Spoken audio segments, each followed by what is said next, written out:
Assalamualaikum warahmatullahi wabarakatuh. Berjumpa lagi dengan saya, Mr. Wahid. Together with Mr. Wahid, to discuss various kinds of problems in studying English.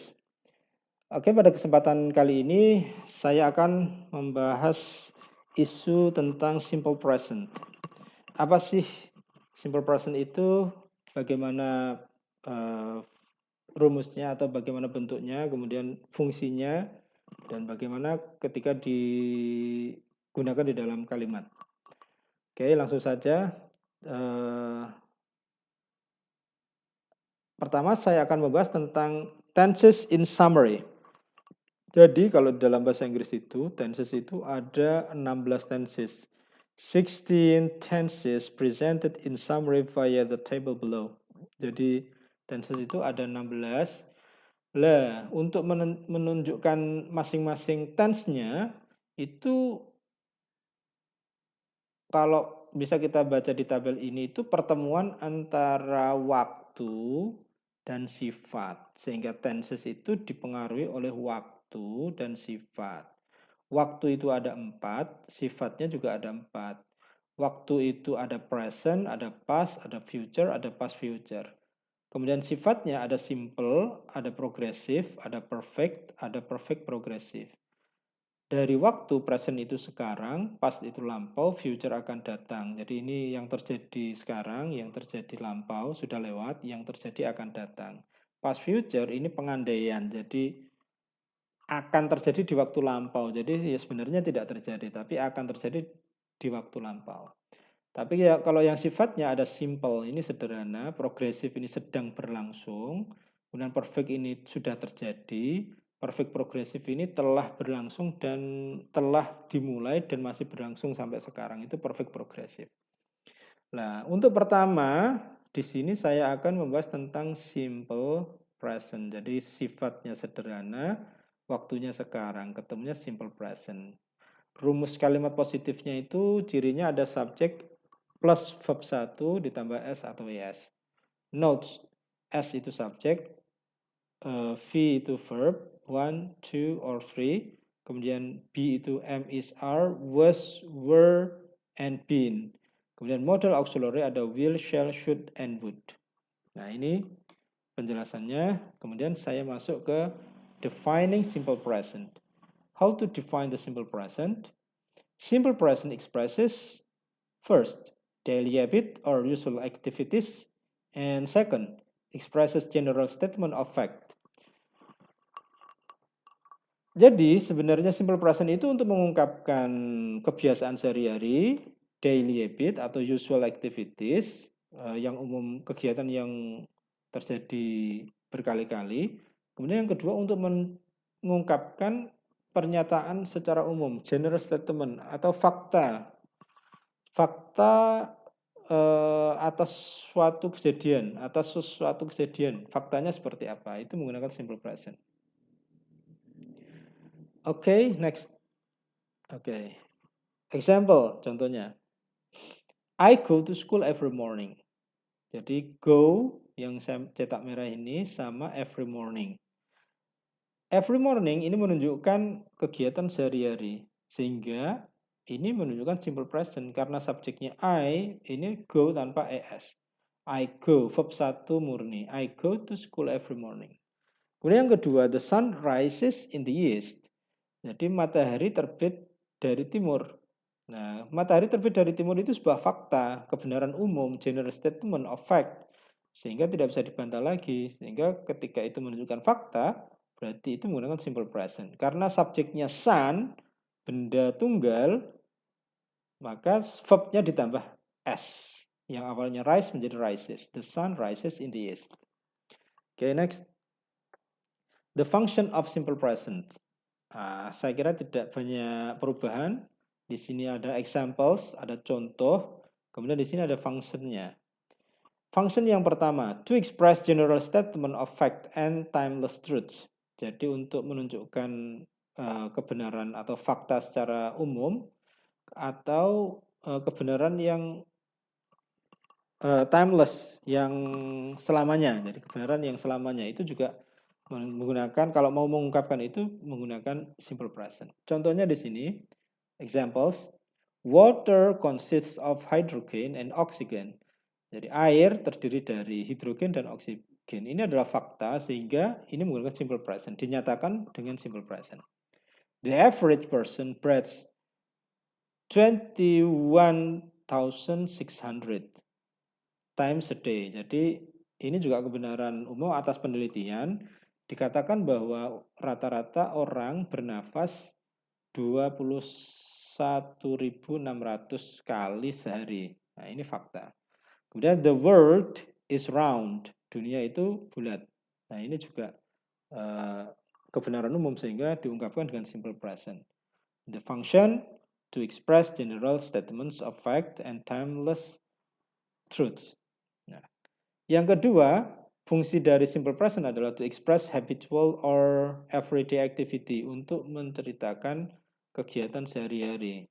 Contohnya, I study for 2 hours every night. Every night itu sehari-hari, setiap malam. Study, belajar. I study for 2 hours every night. Simple present. I get up at 7 every morning. Saya bangun pada jam 7 setiap pagi. Ini juga every morning, ini juga kebiasaan sehari-hari.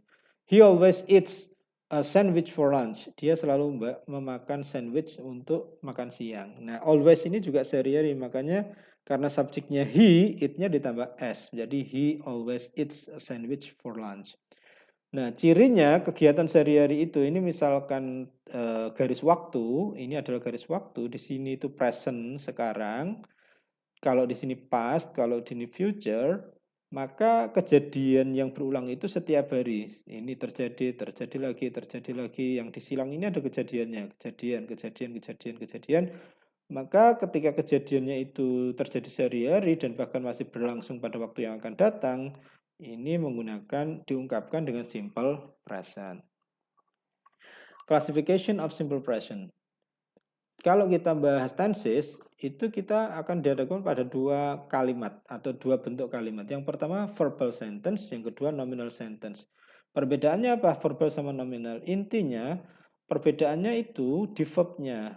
Kalau verb-nya menunjukkan activity, the verbal sentence means the verb performs activity. Jadi verbal sentence itu kata kerjanya menunjukkan aktivitas. Sementara nominal sentence means the verb just links the subject to the complement. Jadi kalau nominal sentence itu verb-nya hanya berfungsi untuk menghubungkan subjek dan komplementnya. Nah itu, jadi tidak ada kegiatannya. Jadi hanya statif saja, jadi pernyataan aja. Oke, next. Verbal sentence. Ini yang verbal sentence. Rumusnya, the pattern of verbal sentence. Oke, pengingat di bawahnya ini. Verbal sentence means the verb performs activity. Jadi verbnya nanti ada aktivitasnya. Maka main verbnya itu tidak to be, tetapi langsung main verb. Jadi begitu. Di kalimat positif, I, you, we, they, atau plural noun, subjek verb 1 murni, tidak ditambah s atau es. Sementara ketika subjeknya he, she, it, singular noun, orang ketiga tunggal, maka verbnya ditambah s atau es. Kemudian di kalimat negatif, I, you, we, they, plural noun, menggunakan do not, menggunakan do not atau don't, baru verb 1 murni. He, she, it, singular noun, subjek does not. Jadi kalau di kalimat positif itu titik fokusnya pada subjeknya apa, kemudian verbnya itu murni atau ditambah s atau es. Tapi kalau di kalimat negatif itu fokusnya pakai do not atau does not. Do not atau does not tergantung subjeknya. I, you, we, they, plural noun itu pakai do, he, she, it pakai does. Kemudian interrogatifnya I, you, we, they, plural noun, do-nya ditarik keluar. Jadi do-nya itu ditarik keluar, begitu aja.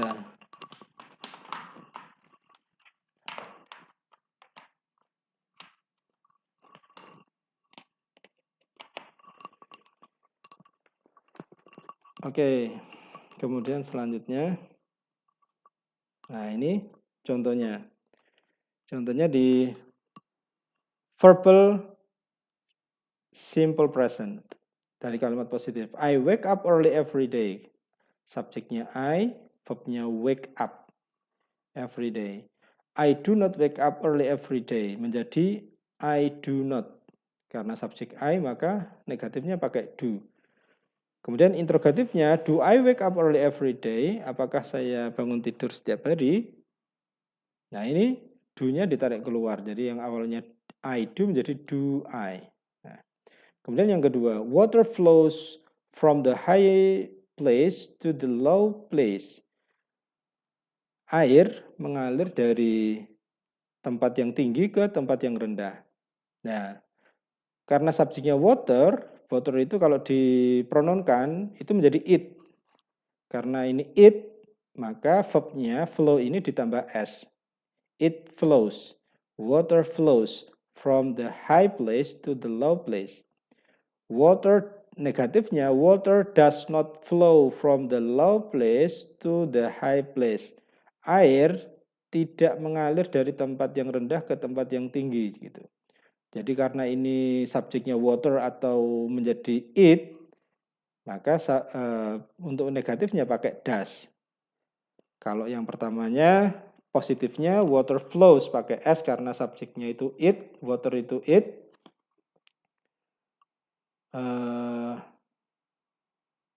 Di negatifnya itu pakai does karena subjeknya it.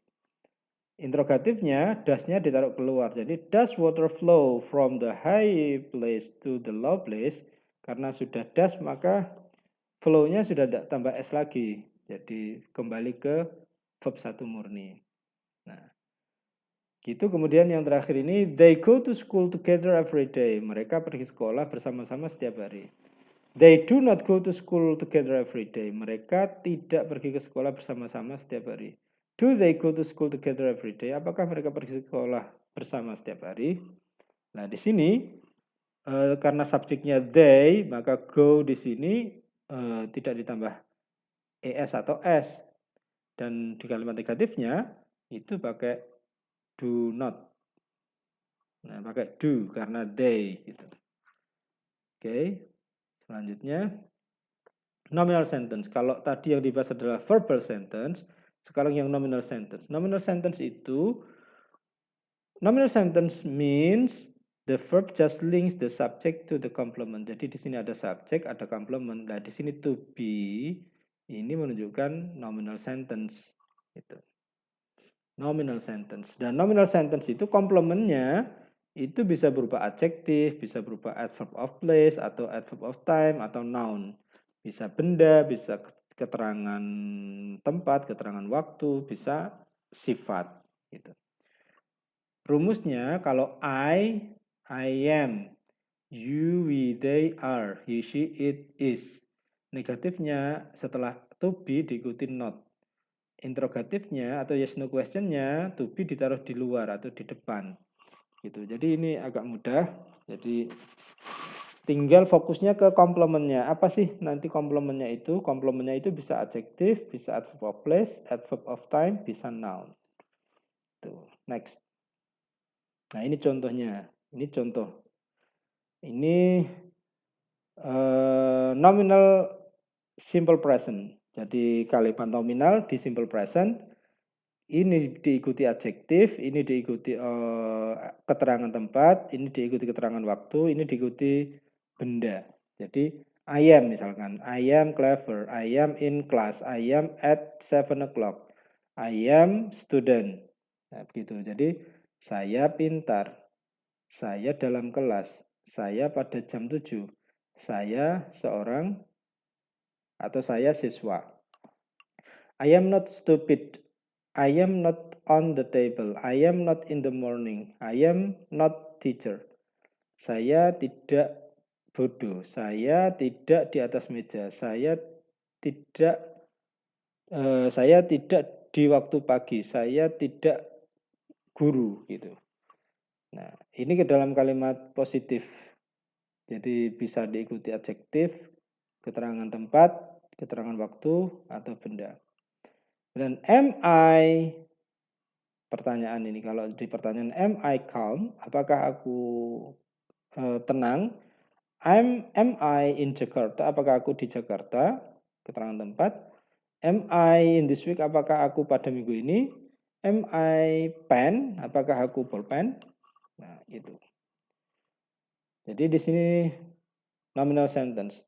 Nah, artinya nominal sentence ini misalkan I am clever. Kalau setelah to be itu diikuti sifat, maka ini tidak diartikan. To be ini tidak diartikan. I am clever, saya pintar. I am stupid, saya bodoh. I am not stupid, saya tidak bodoh. Gitu aja. Kalau diikuti tempat, maka to be artinya berada. I am in class, saya berada di kelas. Kalau diikuti waktu, I am at 7 o'clock. Saya pada jam 7. Ini tidak diartikan. Misalkan kalau diikuti benda, I am student. Berarti to be-nya diartikan adalah. Saya adalah siswa. Gitu. Dan seterusnya sampai ke belakang. Nah, seperti ini misalkan it is ugly, it is near the zoo, it is in June, it is car. Gitu. Selanjutnya exercise. You can do this exercise by yourself. And